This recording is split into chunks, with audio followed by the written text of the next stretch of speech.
Hi, I'm John Shea, and in this series we'll be deconstructing the mysteries of talismans using existing literature with a little help from AI.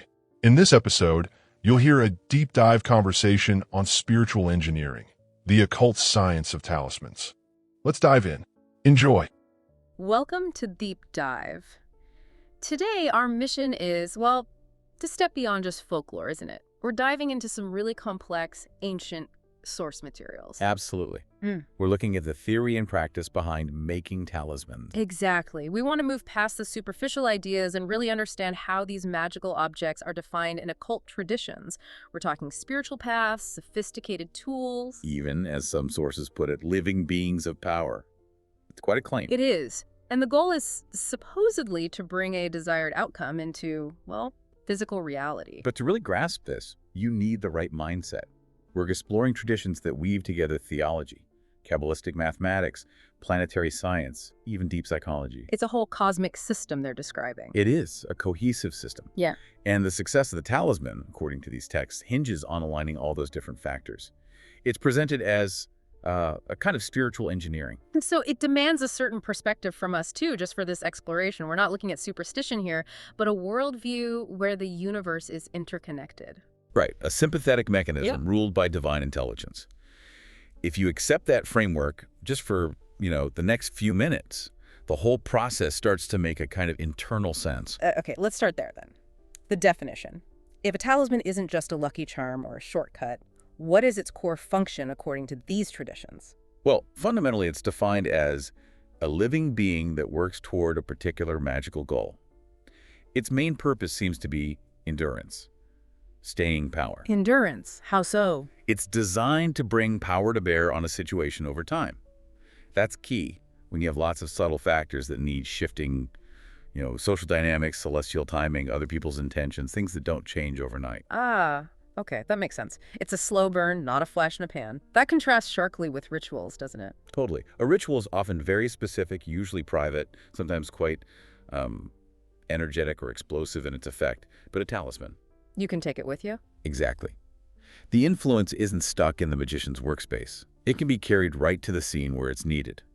There's even that very practical example in one text about dealing with a difficult boss. The practitioner apparently made a specific talisman and literally taped it under the boss's desk lid. Seriously, under the desk? Yep. The idea being that the target is constantly exposed to that focused energy day in, day out. Wow. That's certainly a dedicated approach to workplace dynamics. Okay, so let's trace this back historically. Where does this kind of spiritual technology emerge from? Ancient Egypt seems pretty foundational. Oh, definitely. Especially the whole Isis, Osiris, and Horus mythology. That story alone generated numerous talismans for protection, for healing. Like the Ujat eye, the Eye of Horus. Precisely. That wasn't just a cool symbol. It was worn specifically to ward off sickness. It embodied this principle that righteous living and wisdom could overcome illness. And they were used for the dead, too, right? The Scarab talismans? Yes, the Scarab, symbolizing the sun, resurrection. They placed those over the heart during mummification. Why the heart specifically? Because the Egyptians believed the heart held your personality, your moral record. The Scarab was meant to prevent the heart from, testifying against you in the afterlife judgment, basically ensuring a smoother transition. Okay, so protection, healing, afterlife passage. Then you get the Greeks and Romans, and things take a darker turn with the Catadismoi. Yeah, the Catadismoi. Yeah. Binding formulas, curses, essentially. They'd carve them onto lead tablets. Lead! Why lead? Heavy, restrictive, associated with Saturn. And then they'd literally throw these tablets into graves or deep wells. The idea was you were handing the victim over to underworld spirits, demons, ghosts, for binding and cursing. Grim stuff.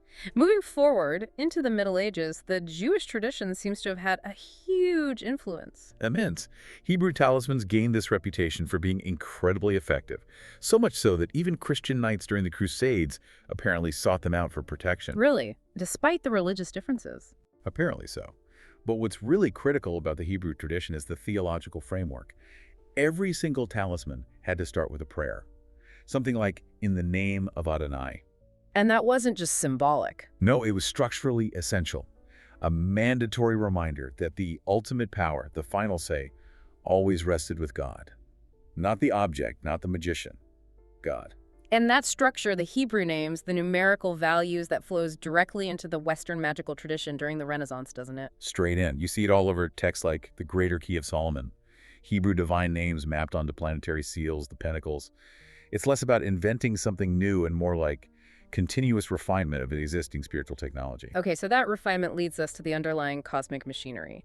The system's authority seems rooted in Hermes Trismegistus, the master of masters. That's the traditional attribution, yes. His persona is seen as evolving from the Egyptian god Thoth, lord of wisdom, inventor of writing, patron of magic. And from the Hermetic tradition, we get these core principles that are absolutely essential for making talismans work. The first one being mentalism. The universe is mental, the all is mind. That's the axiom. It basically says everything, even physical matter, is ultimately a thought, a mental creation of the divine source, the AL. So if the universe is thought, Then the act of intentional creation, the focus you bring when crafting the talisman, fundamentally shapes the material outcome. Your intention isn't just a nice extra, it's the engine driving the manifestation. okay. And the second big one, the one everyone quotes, correspondence. As above, so below. Right, and the Hermeticists saw this as maybe the most important mental tool they had. It's the key to understanding the link between the macrocosm, the divine, the celestial, and the microcosm, the earth.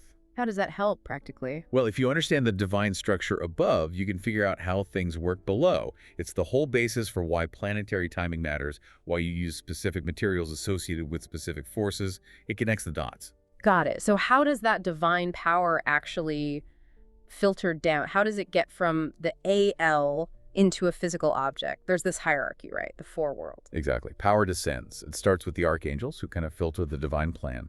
Then they specialize that intent down to the angels. And the texts get really specific about angels, don't they? Amazingly specific. Like, there's supposedly an angel for every tiny part of creation. An angel for this dog's hair, an angel for that tooth. It's incredibly granular. And below the angels, at the bottom of the chain. You have the elementals. These are described as like raw, undifferentiated stuff, neutral forces, not good or evil, just the basic sparks behind all matter. So the angels are the ones doing the building. Pretty much. The idea is angels manipulate combinations of these elementals to actually produce physical effects, to bring things into being on the material plane. This whole system sounds incredibly precise. It's not just, I'll make a Mars talisman on Tuesday. There's more to it, this planetary synchronization idea. Oh, absolutely critical. Success, according to the sources, depends on nailing the timing to entrap more planetary energy. You need the right planetary day, yes, Saturday for Saturn, Thursday for Jupiter, etc. But also the hour. But also the precise planetary hour. Each hour of the day is ruled by a different planet. So if you're making a Jupiter talisman for wealth, you don't want to do it during an hour ruled by Mars, which is about conflict. Right. The energies could clash, potentially cancel each other out. Right, you need alignment. And those planetary forces themselves, they have their own hierarchy, like a chain of command. They do. Another layer. You have the archangels at the top, like Sakiel for Jupiter. Below them, the angelic planetary intelligences. These are considered the brains of the force, the ones you primarily interact with. Can you give an example? Sure. Graphed is listed as the intelligence of Mars. Could be invoked for protection, sure, but potentially also for, initiating aggression, depending on how you frame the request. They embody the core nature of the planet. And below the intelligences? Then you have the planetary spirits, who are thought to work more directly with the actual manifestation in matter. Okay, this is complex. Let's get into the actual recipe now. The sources say a talisman captures the image of a force, and this image is rooted in mathematics. Math is fundamental here. It's seen as the language of divine order. Central to this are the magic squares. I've heard of those, like numerical grids. Exactly. Take the Venus square. Every row, every column, every diagonal adds up to the exact same number. It perfectly captures the numerical harmony, the essence of Venus. And these squares are literally the blueprints for the planetary seals you draw on the talisman. So the math creates the pattern, and that connects to the names and the signatures, the sigils. Yes. Sigils are like the signatures of these angelic or spiritual beings. They're stamp of approval almost. How are they made? You assign numerical values to the Hebrew letters in the entity's name using gematria, and then you trace that sequence of numbers across the correct magic square for that planet. Ah, so the path you trace is the sigil. Precisely. It creates a unique, mathematically derived signature that the entity supposedly recognizes instantly. You combine these sigils with the appropriate divine Hebrew names, Tetragrammaton, Adonai, Ehiah, and so on, and that's core to empowering the object. Beyond the numbers and names, color magic comes in too, tying it back to the Kabbalistic tree of life. Right. So if you're working with Jupiter energy, which corresponds to the sphere of Chust, mercy, or expansion on the tree, you'd use the specific colors associated with Chust to further tune the talisman. But it gets even more layered, doesn't it, with the 4-color scale? Yes, the 4 scales: king, queen, emperor, princess. This allows the magician to focus the talisman's effect. It's about directing the energy towards a specific level of reality. Okay, break that down. How would you choose which scale? Well, say your goal is purely spiritual, high philosophy, maybe divine revelation. You'd use the king scale colors associated with the highest archetypal realm. And for something more tangible? If you wanted, say, physical wealth or healing or success in a concrete project, you'd use the princess scale colors. That scale is linked directly to the material physical world. The color choice is literally a tuning dial. That level of detail is amazing. What about those flashing tablets mentioned? Ah, yeah, those are interesting. They use contrasting colors, active, projecting colors on one side, passive, receptive colors on the other. The idea is they simultaneously draw energy in and radiate it out. And they have a specific weakness. They do. They apparently need light to function. The colors interact with the planetary forces through light. So if you store them in a dark drawer, they just stop working. They go dormant. Fascinating. Okay, finally, let's talk about the magician themselves. The external prep sounds intense, special, consecrated tools, knives, inks. Very specific tools, yes.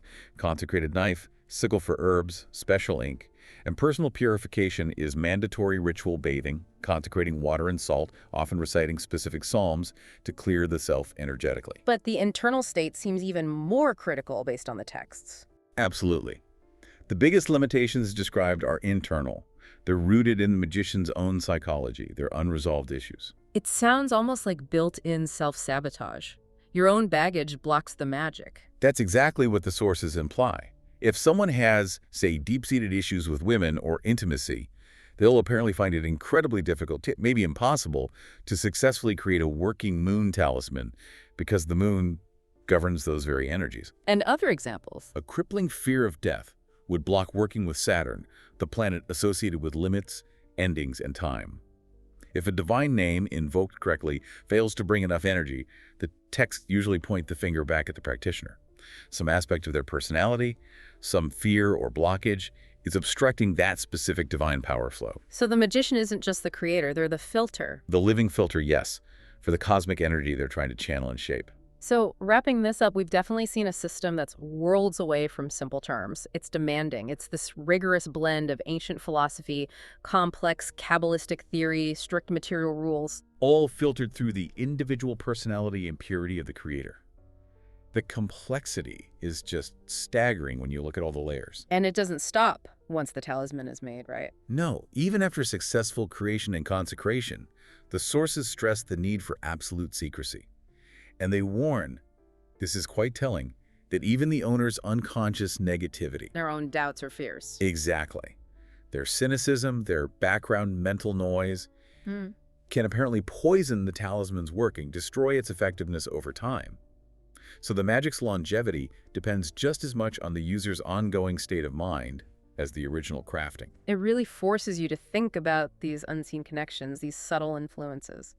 Okay, let's leave our listeners with a final thought, circling back to those Hermetic principles. We touched on the principle of gender. Right, the idea that masculine and feminine principles are fundamental forces manifesting on all levels, physical, mental, spiritual, and driving creation, generation. The Hermeticists saw this as a universal law, always pushing towards generation. Always at work. So here's the question to ponder.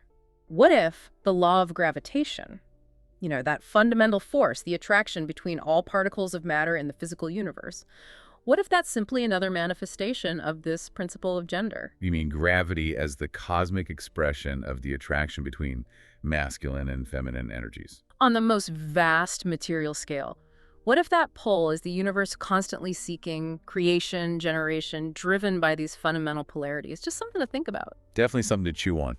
Until our next deep dive.